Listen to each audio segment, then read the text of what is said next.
Hello.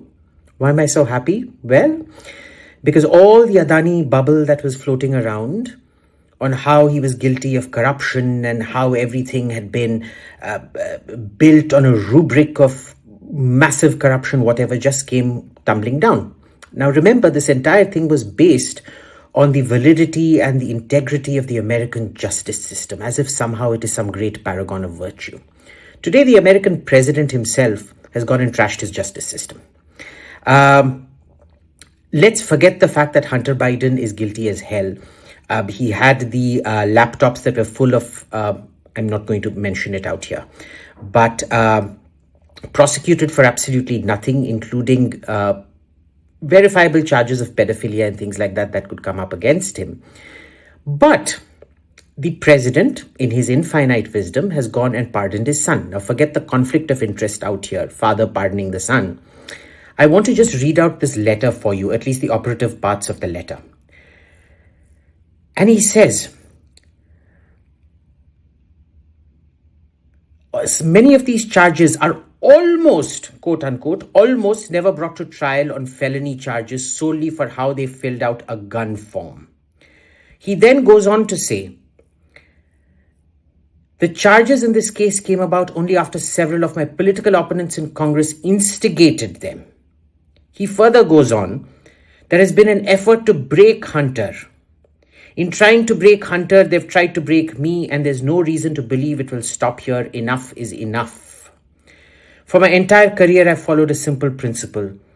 But as I have wrestled with this, I also believe raw politics, I quote, raw politics has infected the process and led to a miscarriage of justice.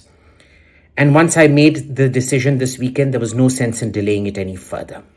Now, you tell me, when the President of the United States himself is trashing his own justice system, the fact that it is politically motivated, why is it that an indictment, which is merely a laying out, it's somewhere between an FIR and a charge sheet, how does that become an actual conviction? You have the leader of the opposition in going and saying that Adani should be thrown in jail just based on this.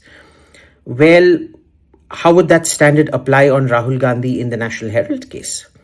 Mahua Moitra is the other one tagging, the East District of New York. Incidentally, the East District of New York, the attorney out there, is a George Soros appointee. He was nominated by Chuck Schumer. All of Chuck Schumer's appointees are usually vetted and picked by the Soros foundations. He's very close to Alexander Soros, the son of George Soros. She keeps tagging him.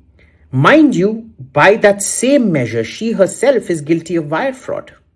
She herself is, if the American justice system is to be believed, guilty of quite a few charges that Hunter Biden himself is charged with.